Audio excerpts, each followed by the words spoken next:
syarat amal itu diterima cuma dua. Yang pertama ikhlas karena Allah Subhanahu wa taala. Kita berbaik sangka, rata-rata kaum muslimin mengikhlaskan amalnya hanya Allah Subhanahu wa taala. Tidak untuk yang lain, tidak untuk manusia, tidak riya untuk dilihat orang, tidak sum'ah untuk diperdengarkan dan dibicarakan orang. No. Kita berbaik sangka kepada semua kaum muslimin. Amal mereka ikhlas karena Allah Subhanahu wa taala. Tapi syarat yang kedua terkadang tak terpenuhi, yaitu mutaba'atus syariah. Amal tersebut sesuai dengan tuntunan syariat Nabi Muhammad sallallahu alaihi wasallam. Siapapun yang belajar fikih ibadah, yang kita pelajari dari Nabi Muhammad SAW cuma 6 perkara. Sebab ibadah tersebut, jenis, jumlah, cara, waktu, tempat. Tidak lebih dari itu. Itulah tugas kita, kemudian mengilmuinya terlebih dahulu sebelum kita mengamalkan. Apakah amal ini sebabnya Nabi Muhammad ajarkan? Apakah amal itu jenisnya betul yang diajarkan Nabi Muhammad? Jumlahnya, caranya betul seperti ini? Waktunya apakah sudah masuk? Atau kemudian tempatnya tepat? Tidak lepas dari 6 hal itu saja jamaah.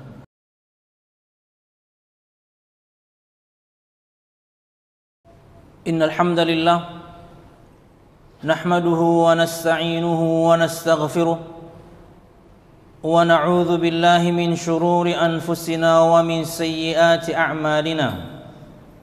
May yahdihillahu fala mudilla lahu wa may yudlil fala hadiya lahu. Ashhadu an la ilaha illallah wahdahu la syarika lahu wa ashhadu anna Muhammadan 'abduhu wa rasuluh. قال الله تعالى في القرآن الكريم أعوذ بالله من الشيطان الرجيم يا أيها الذين آمنوا اتقوا الله حق تقاته ولا تموتن إلا وأنتم مسلمون يا أيها الناس اتقوا ربكم الذي خلقكم من نفس واحدة وخلق منها زوجها وبث منهما رجالا كثيرا ونساء واتقوا الله الذي تساءلون به والأرحام إن الله كان عليكم رقيبا يا أيها الذين آمنوا اتقوا الله وقولوا قولا سديدا يصلح لكم أعمالكم ويغفر لكم ذنوبكم ومن يطع الله ورسوله فقد فاز فوزا عظيما فإن أصدق الحديث كتاب الله وخير الهدي هدي محمد صلى الله عليه وسلم وشر الأمور محدثاتها فإن كل محدثة في الدين بدعة وكل بدعة ضلالة وكل ضلالة في النار أما بعد. Hadirin jamaah Jumat rahimakumullah. Alhamdulillah, segala puji dan syukur marilah kita haturkan kepada Allah Subhanahu wa taala. Kemudian salawat serta salam semoga selalu tercurah kepada junjungan besar Nabi kita Muhammad sallallahu alaihi wasallam, juga beserta para sahabatnya, keluarganya dan segenap kaum muslimin yang selalu istiqamah berpegang teguh dengan Islam sampai hari kiamat kelak. Hadirin jamaah Jumat rahimakumullah.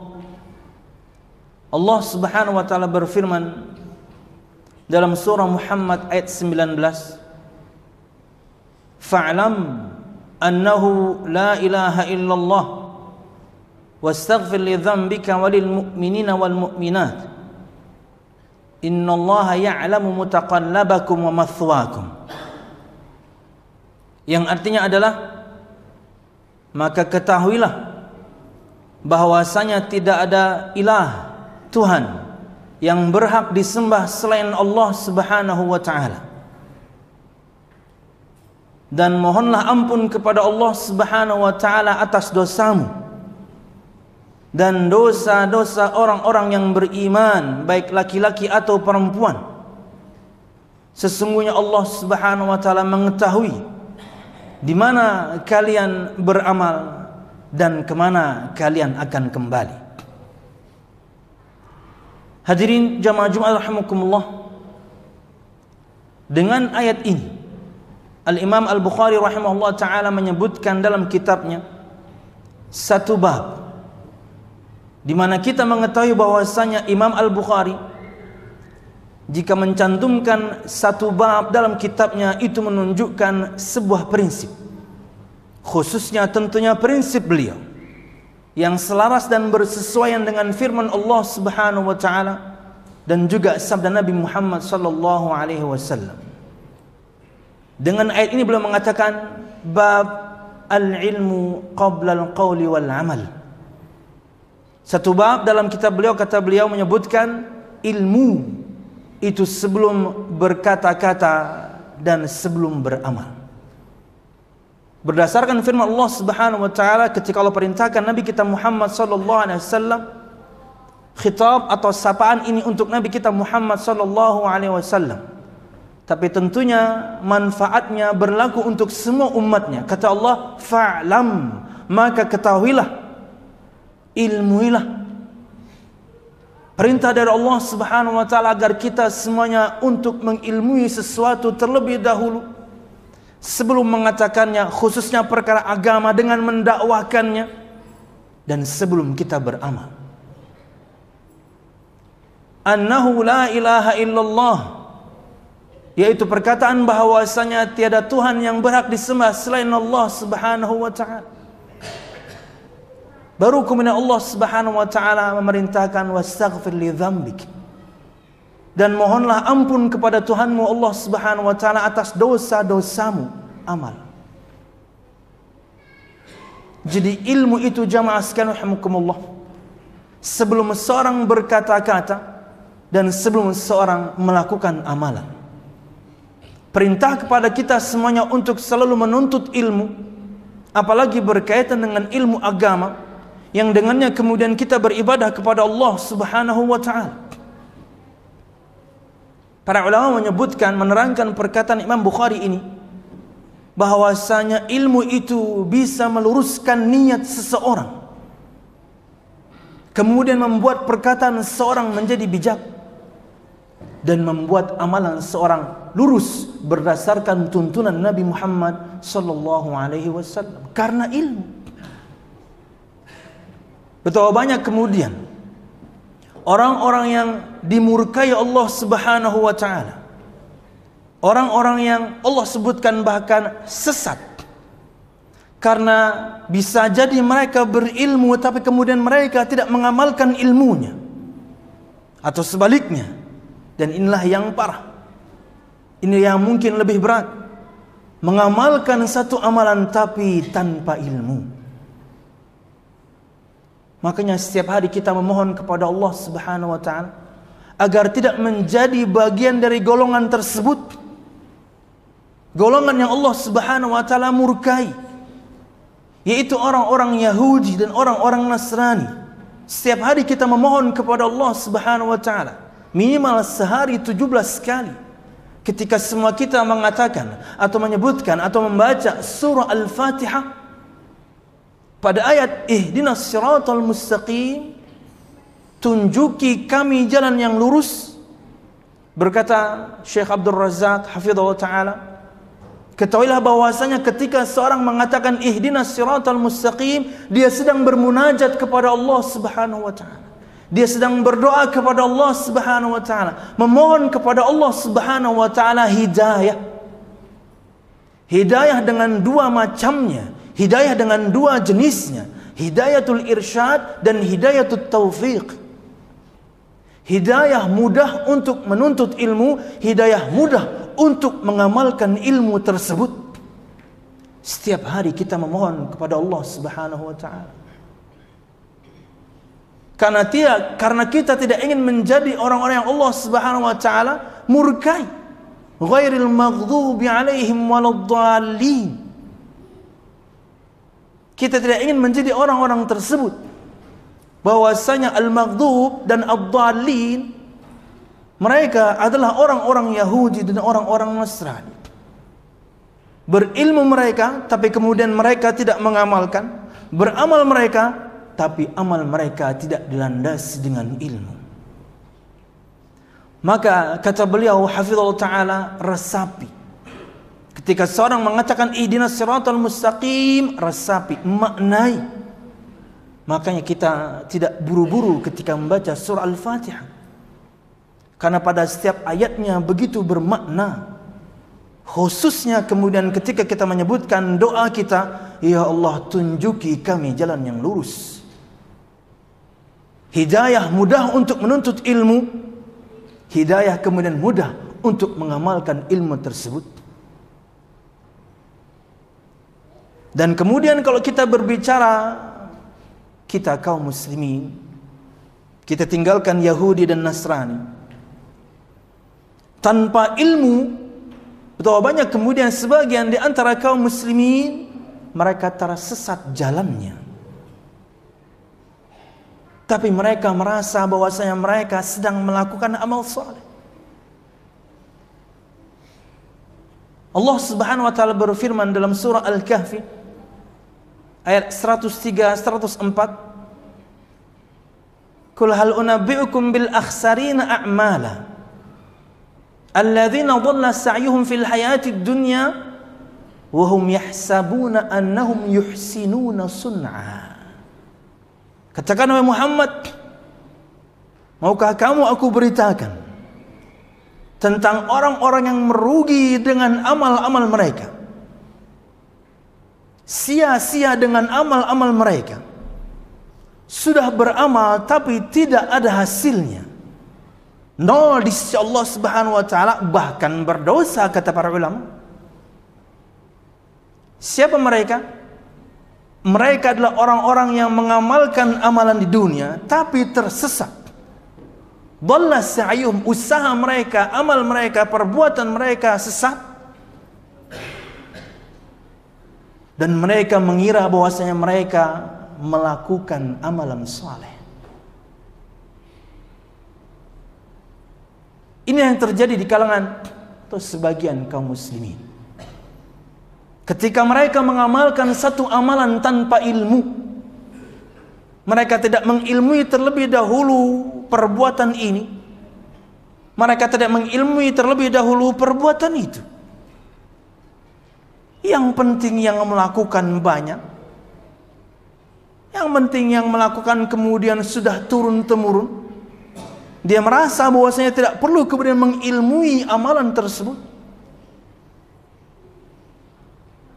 Akhirnya kemudian amalnya menyimpang, tidak sesuai dengan perintah Allah Subhanahu wa taala, tidak sesuai kemudian dengan contoh Nabi kita Muhammad sallallahu alaihi wasallam. Kita tahu jamaah sekalian rahimakumullah, syarat amal itu diterima cuma dua.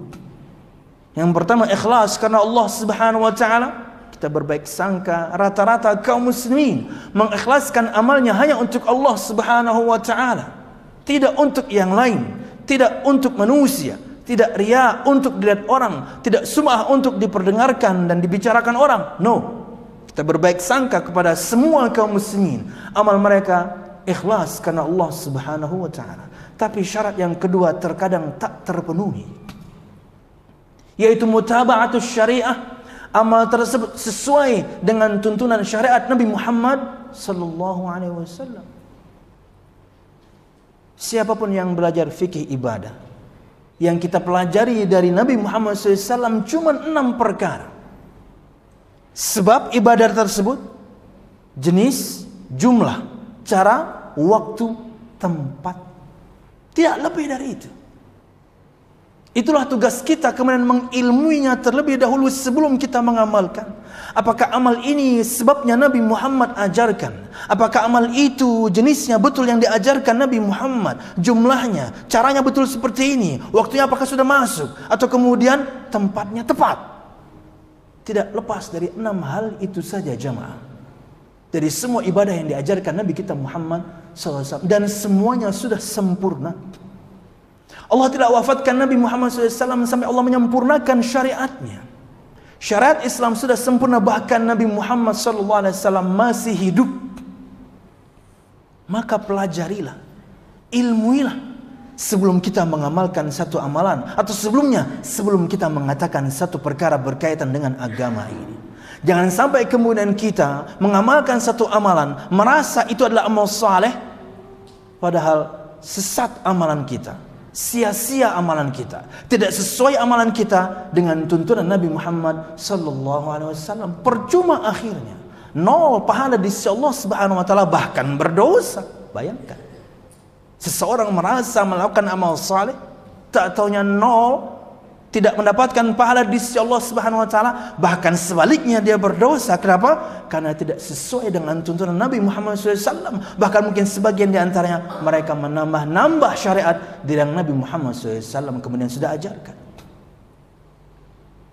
Cukupkan dengan mengikuti Muhammad Rasulullah sallallahu alaihi wasallam. Tugas kita semua belajar. Ulun-ulang kembali, karena Nabi Muhammad SAW sudah menyempurnakan semuanya. Allah tidak wafatkan Nabi Muhammad hingga Nabi Muhammad kemudian menyempurnakan Islam ini. Bahkan kata seorang sahabat, bahkan burung yang mengepakkan sayapnya di udara, Nabi Muhammad menyebutkan ilmu tentangnya. Perkara yang remeh-temeh saja, adab memakai sendang, adab kemudian makan dan minum, perkara yang sangat remeh, Nabi Muhammad ajarkan untuk kita. Apalagi kemudian berkaitan dengan ibadah, dengan yang kita mendekatkan diri kepada Allah Subhanahu wa taala, pastilah sudah lengkap. Apalagi perkara akidah yang menjadi basic semua hal tersebut. Maka berilmulah jamaah, tuntutlah ilmu sebelum kita berkata-kata, khususnya mendakwakan ilmu tersebut, entah itu firman Allah Subhanahu wa taala atau sabda Nabi Muhammad SAW. Dan sebelum kita beramal, karena ilmulah kemudian perkataan kita insyaallah akan menjadi bijaksana, dan karena ilmulah kemudian amal kita menjadi lurus, sesuai, selaras dengan yang diajarkan Nabi Muhammad sallallahu alaihi wasallam. Aqulu qouli hadza wa astaghfirullah li wa lakum wa li sa'iril mu'minin fastaghfiruhu innahu huwal ghafurur rahim. Alhamdulillah, alhamdulillahilladzi hadana lihadza wa ma kunna linahtadiya laula an hadana Allah. Wassalatu wassalamu ala asyrafil anbiya wal mursalin Muhammad sallallahu alaihi wasallam wa ala alihi wa ashabihi ajma'in. Alladzi haraba al-batil wa ayyada al-haqq wa tamasa ar-radha'il wa ahya al-fadha'il wa tammama makarib al-akhlaq wa hada an-nasa ila siratin mustaqim, siratal ladzina an'ama Allahu 'alaihim minan nabiyyin was-siddiqin wasyuhada'i was-salihin wa hasuna ulaika rafiqa. Hadirin jamaah Jumat rahimakumullah. Maka pada khutbah kedua ini ulun ingin mengingatkan, karena selain ulun pian juga mungkin sudah mendapatkan undangan-undangan selamatan haji, bukan begitu? Ya. Hari ini ulun mendapatkan, nanti hari Ahad juga ada. Jemaah kaum muslimin, karena untuk Kalimantan Selatan sudah keluar jadwalnya, gelombang satunya, gelombang duanya. Semua kemudian detail tentang kloter-kloternya sudah keluar semua. Artinya mereka tahu bahwasanya tahun ini nama mereka keluar, mereka insya Allah akan haji. Maka ulun mengingatkan untuk diri pribadi dan semua pian, mungkin di antara pian ada yang hajian tahun ini, amin ya rabbal alamin, atau keluarga pian ada yang ingin berangkat tahun ini, dengan semua caranya, entah itu haji yang reguler, entah itu haji yang plus, entah itu haji yang furoda,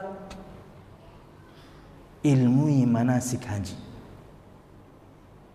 Untuk anda yang melakukannya, untuk anda yang mungkin tahun ini merencanakan keberangkatan haji, belajar manasik haji yang benar.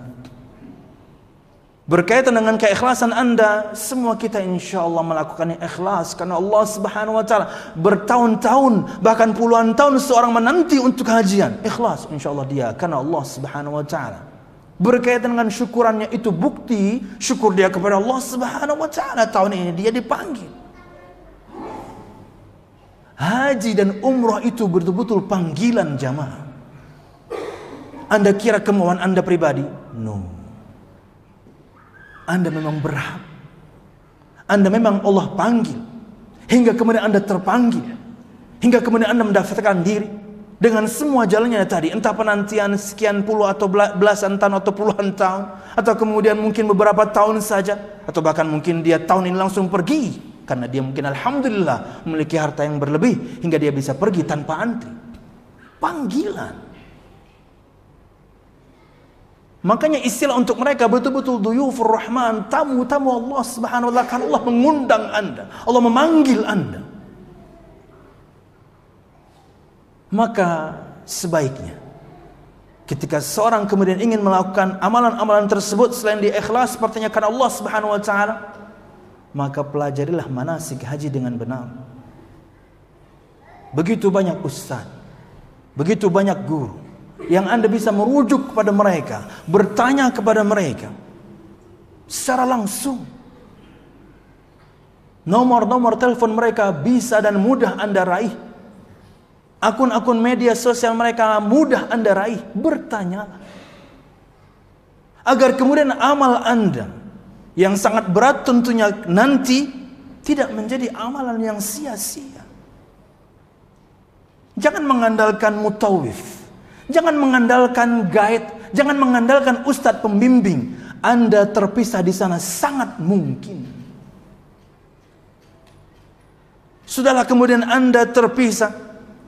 Mungkin sebagian di antara kita tidak bisa berbahasa Arab, Inggris pun tidak bisa. Sebagian jamaah bahasa Indonesia pun tidak bisa, padahal dia orang Indonesia. Bagaimana kemudian Anda akan berkomunikasi, menanya orang sana dan sini? Habis ini apa ya? Habis ini amalan berikutnya apa ya? Bagaimana caranya ya? Waktunya bagaimana? Pelajari jamaah. Seorang harus tahu tanggal 8 amalannya apa. Sebelumnya tentunya mungkin dia atau rata-rata jamaah haji kaum muslimin Indonesia melaksanakan haji tamattu', umroh dulu baru kemudian hajian. Pelajari manasik umroh, pelajari manasik haji. Yang intinya tanggal 8 apa yang harus saya lakukan, 9 apalagi inti dari haji tersebut, rukun dari haji tersebut yaitu wukuf. Malam tanggal 10 apa, tanggal 10 apa. Jika sudah dilakukan, apakah saya sudah tahallul? Tahallul 1, tahallul 2, tanggal 11, 12, 13 pelajari jamaah. Jangan sampai kemudian kita hanya ikut-ikutan. Kita punya basic dulu sebelum kita pergi. Kita tahu semua rentetan amal yang kita akan lakukan hingga sesuai dengan tuntunan Muhammad Rasulullah SAW. Dengannya kita mengharapkan haji kita mabrur. Dan Nabi Muhammad SAW bersabda, Al-Hajjul Mabrur, haji yang mabrur, tidak ada balasan yang tepat, yang cocok untuknya kecuali surga Allah Subhanahu wa ta'ala. Amalannya sesuai dengan tuntunan Muhammad Rasulullah sallallahu alaihi wasallam. Maka pesan untuk pian, mungkin sebagian pian akan hajian atau keluarga pian akan hajian, sampaikan ini. Pelajari manasik umrah, pelajari manasik haji, agar kemudian selain ikhlas kita karena Allah Subhanahu wa taala melakukannya, amalan semua rentetan amalan ibadah umrah dan haji kita insyaallah sesuai dengan tuntunan Muhammad Rasulullah SAW. Berharap dengannya kemabruran sebuah haji dan surga Allah Subhanahu wa taala menanti. Amin ya rabbal alamin. اللهم اقسم لنا من خشيتك ما تحول به بيننا وبين معصيتك ومن طاعتك ما تبلغنا به جنتك ومن اليقين ما تهون به علينا مصائب الدنيا ومتعنا الله بأسماعنا وأبصارنا وقواتنا أبدا ما أحييتنا واجعله الوارث منا واجعل ثأرنا على من ظلمنا يا أرحم الراحمين ربنا هب لنا من أزواجنا وذرياتنا قرة أعين واجعلنا للمتقين إماما ربنا لا تزغ قلوبنا بعد إذ هديتنا وهب لنا من لدنك رحمة إنك أنت الوهاب اللهم إنا نسألك حسن الخاتمة ونعوذ بك من سوء الخاتمة يا أرحم الراحمين اللهم إنا نسألك الجنة وما قرب إليها من قول أو عمل ونعوذ بك من النار وما قرب إليها من قول أو عمل ربنا آتنا في الدنيا حسنة وفي الآخرة حسنة وقنا عذاب النار سبحان ربك رب العزة عما يصفون والسلام على المرسلين والحمد لله رب العالمين.